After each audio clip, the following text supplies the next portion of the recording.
Hello, welcome to my YouTube channel. My name is David and in this video I will show you the game Talisman. Being the 4th edition, this one is still from Fantasy Flight Games, but at the moment it is printed by Pegasus Game, which is good because it made all the expansions available again. And the only difference between those two boxes is the logo, but the content is exactly the same, so you can mix and match the Fantasy Flight Games with the Pegasus Games expansions, no problem. During this game it's all about roll and move. Players gonna walk around the outside of the board trying to level up, encountering enemies, friends, the other players or maybe some events, hoping to level up, getting stronger so you can go to the middle of the board where only one player can win the game. So please let me show you how to play Talisman. This game is for 2 to 6 players, but it's usually 1 hour per player. So usually I play with 2 or 3 players, especially when you die when you're almost at the middle of the board, because then you have to start all over again and then it can be a very long game. In the box you will find 14 different characters, all with special abilities. Mind that they come unpainted out of the box, I just painted them myself a little.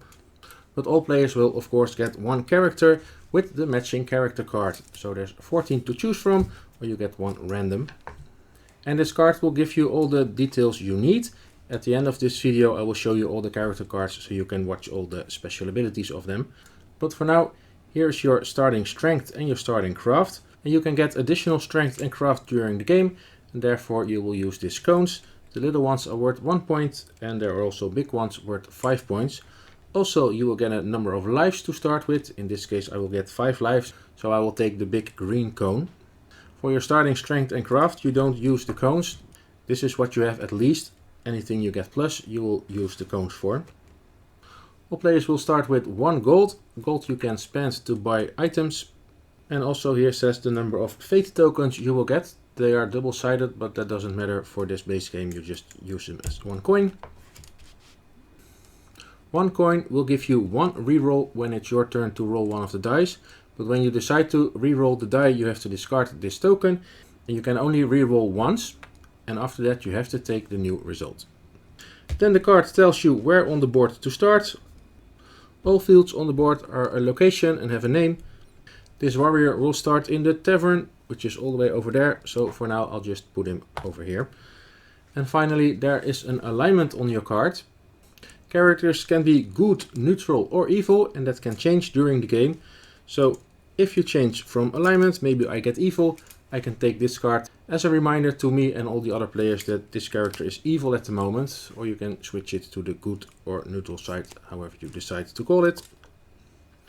But these cards are just to help you reminding your alignment. Some players will get spells and you can collect spells during the game.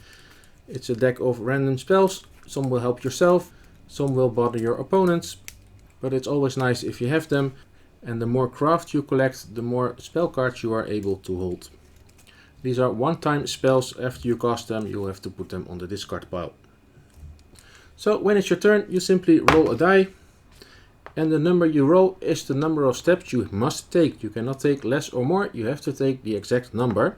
But there's always the choice going left or going right, going clockwise or counterclockwise. In this case I have to take 3 steps, either on this direction, I will enter the village and I have to roll to see what happens. Or 1, 2, 3, I will end on the chapel, also having to roll and to see what's there. In this case, if I'm evil, ending on this place, I will lose 1 life. If I'm neutral, I can heal my lives up to my max of 5 for 1 gold each. And if you're a good person, you get to heal up to your life value for free. Or you can pray by rolling 1 die. If you roll 1, 2, 3 or 4, nothing happens. But if you roll 5, you will gain a life. There's a difference between healing and gaining. Healing you can only do up to your maximum of your life on your character card, but when you gain a life, you can go over that maximum. And should you roll a 6 over here, then you can get a spell from the spell deck. So some locations let you roll a die. Usually when you roll high it's good, and when you roll low you may lose a turn, maybe even lose a life, something like that. So most of the game the higher you roll, the better. But there are also a lot of locations on the board that simply say draw a card. Or when you get inside here, draw 2 cards or maybe even 3 cards. But this one says draw 1 card. If there is already a card in this space, then you don't have to draw. But now there's no cards, so I have to draw 1 card. So I will take the top card of the adventure deck, and this is of course the core of the game, drawing these cards and see what happens. This can be good, this can be bad, or something that I don't have use for, or maybe it will change the location I'm on. So we will see. And here we find a follower. You can collect as many followers as you want. You simply keep the card in front of you, and they will help you in certain locations or some situations. But also you can draw events. In this case, all characters in the current region as the player, so all in the outer region. All characters over there have to lose 1 life. So I lose the life I just got with my 6. And this card is discarded. Or maybe you were lucky, you will find a crown. Add 2 to your craft. Strength and craft is used for combat, but this is an object, so I will not add 2 craft cones, but I will keep this card in front of me. And I have to remind myself, when I'm doing something with craft, I have +2 from this crown. All players can have a max of 4 items. If you get more items, you will have to drop items at the location where you're at to get back to 4. However, it is possible to find a mule in this deck of encounters, and with a mule you can carry up to 8 objects. Like I said, cards can change the location where you're on. This shrine will remain here for the rest of the game, so you put it in the spot where you're at. So now I have to roll a die, and every time another player or me will visit this place again, you will have to roll a die. You pray. If you roll a 1, you are ignored. If you roll a 2, you gain 1 fate token. If you roll a 3, you gain 1 gold. Roll a 4, you gain 1 spell. Roll a 5, you gain 1 life. And when you roll a 6, you can teleport to any space in the same region. So in this case, in the outer region. And this will stay here for the rest of the game. So during the game, the board will change. But of course, there are also enemies. Like this wild boar, and it has a strength of 1. So you need to defeat a strength 1. When it's combat time, he will roll a die, of course, just this 1 die. I roll a 2. I will add, when it's a strength combat, a battle, you will add your strength from your character, so that's this 4. Maybe I have some cones that will give me a bonus, and maybe I have some items that give me a bonus. In this case, this card gave me craft, so I don't use it for strength, and I have no strength yet. So my attack power is 2, plus 4 is 6. The player next to you will roll a die for the wild boar. He rolls a 4, plus the strength of the animal is a 5. 6 to 5, I win, and I take the card as a trophy.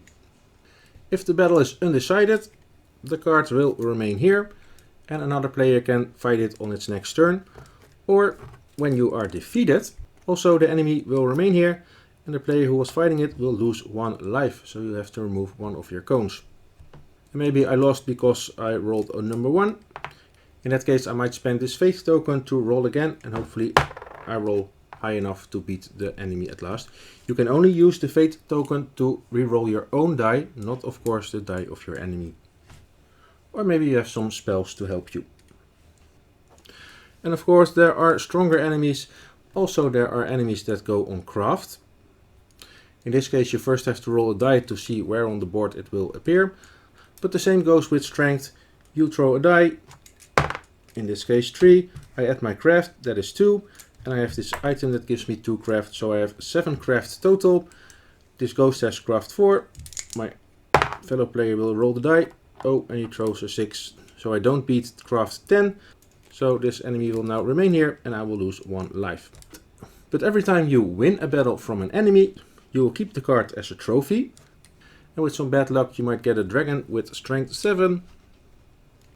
And if you're lucky, you will get a goblin with only strength 2.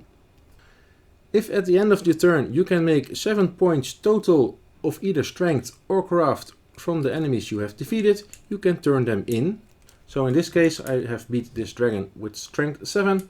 I will turn in the dragon, and for those 7 points I will get, in this case, 1 strength, because the enemy was a strength enemy. And here I have 3 strength left, but I have to wait till I get 7 points of strength trophies again. And you might want to try to collect exactly 7 points. But you can also turn in 8 or 9 points. Maybe if you have a 5 and a 4 and you don't want to wait, you can turn in 9 points to get the strength, but it's 7 at least. And the same goes for craft. When you discard 7 points or more of craft in total, you will get a cone of craft, and that is how your character will be stronger during the game by defeating enemies. And of course you can have some bad luck when your craft is maybe up to 10, but your strength is still number 2, and you will get that dragon with strength 7. It's nice that you have so much craft, but it has no use against the strength dragon. So there's all kinds of stuff in this adventure deck, enemies, events, locations and objects you can keep that will help you during your journey. Why do you have to level up? There are some ways to cross to the middle region by boat, but there's always here a possibility to cross over the board and get into the middle region. However, to go from here to here, you will have to defeat this sentinel, and it has strength 9. So therefore you might want to build up until you get ready for the middle region. Here you have to draw 3 cards. Here's the Black Knight. If you end your movement on this space, you will either lose 1 gold or 1 life. So things will get a little tougher in the middle section, and then you finally want to enter to the center region. However, to go from here to here, you must have a talisman. Without this card, you are not allowed to enter the middle of the board, and therefore without this card you cannot win the game. You can find this talisman somewhere in this deck if you're lucky, or you can go over here to the Warlock's Cave. There you get a mission. You fulfill the mission by rolling the die. It will tell you what to do. Maybe get a spell, find a follower, drop a magic item somewhere. You get the task, and when it's done you get teleported back to the cave, and you will get as a reward your talisman. If you want to cross the portal of power going to the inner region, you can use craft to pick the lock, or you can use strength to force the door. You will throw 2 dice. If the result is equal or lower than the ability, then you can pass for free. But if the result is higher, you have failed, and if possible you will lose 1 craft or 1 strength, whatever you have chosen. So again, that is why you want to build up your character before going through the portal of power. Once you enter the inner region, that player doesn't roll the die anymore for movement, you simply move 1 space each turn. In this vampire style, you will roll a die. If you roll a 1 or a 2, you lose 1 life. If you roll 3 or 4, you lose 2 lives. And if you roll a 5 or a 6, you will lose even 3 lives. So forget what I said when always high rolling is better. In this case you want to roll low. And maybe you have to leave the region, because over here you have to roll 3 dice. And then you'll have to subtract your craft from the roll. If you end up negative, that's okay. But if you end on equal or higher, you are pushed out of the inner circle and returned to a place decided by the roll. So here are some tough spots, but once a player gets onto the crown of command, play simply continues, but every time this player has its turn, he will roll a die. Rolling a 1, 2 or 3, nothing happens, but rolling a 4, 5 or 6, all other players anywhere on the board will lose 1 life. So that's their timer to get to this space as well, in order to prevent dying. Because of course the players are enemies of each other. If one player is on a spot and a second player joins that spot, that player can choose to either encounter the location, or you can fight with one of the players that is also there. When you attack another player, it's a strength battle with a standoff, nothing happens.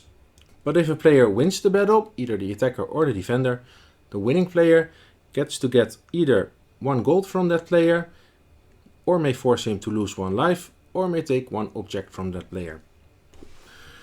Should 2 players be at the crown of command, you cannot cast the spell anymore, you have to fight each other. So only 1 player can win this game. If a player dies during this game, losing his or her last life, the character gets removed. You have to drop all your gold and all your items on the spot where you die. You lose all the craft and all the strength and all the lives you have collected. You turn in your character and your character card. And then you will get a new character with a new character card. And you will start all over again like you're just beginning the game. Once a player has reached the crown of command and you die, you're out of the game. You can't respawn anymore. But there's a chance of a very long game if all players die somewhere close to the portal and have to start all over again walking around the outside of the board. There's also a possibility that a player will change into a toad. That's over here. You can take a gamble, roll high, it's good, but if you roll a 1, you will turn into a toad. And also there are some small other effects that will get you into a toad. It's almost like dying. You have to lose all your gold and items on the spot where you turned into a toad. You will get this card. And for now, the next 3 turns, your strength is 1, your craft is 1. You cannot add the additional craft and strength points you have. And as long as you're a toad, you will simply move when it's your turn 1 step to the left or 1 step to the right. And after these 3 turns, you will remove the toad, put your character back, and then hopefully get back to the place where you dropped your stuff before other players will take it. But it's really not nice being a toad. But that's how a game of Talisman goes. You roll a die, you move, you either encounter a location where you have to either roll a die and see what happens, or you have to draw a card from the adventure deck. That can be good, it can be bad. Maybe it's an enemy you can defeat easily, then it's nice, or it's a tough cookie that you cannot beat. So during the games, cards will shatter all over the board, enemies that are not defeated, new locations that have you roll a die to see what happens. And by defeating enemies or maybe having a look at some locations, you will add strength and craft to your character, getting stronger and stronger until you think you're ready for the middle region. You have to get or find a talisman somewhere before you can enter the inner region. Here you really have to be strong to finally be the last man standing on the board. So a lot of rolling dice in this game and a lot of cards you will draw from the random encounter deck. And for those of you who like it, I will now show you all the 14 characters. So when you hit pause, you can read what their special abilities are. For now, thank you for watching. If you have any questions about Talisman, feel free to ask them in the comments below. My name is David, thank you for watching and hope to see you next time.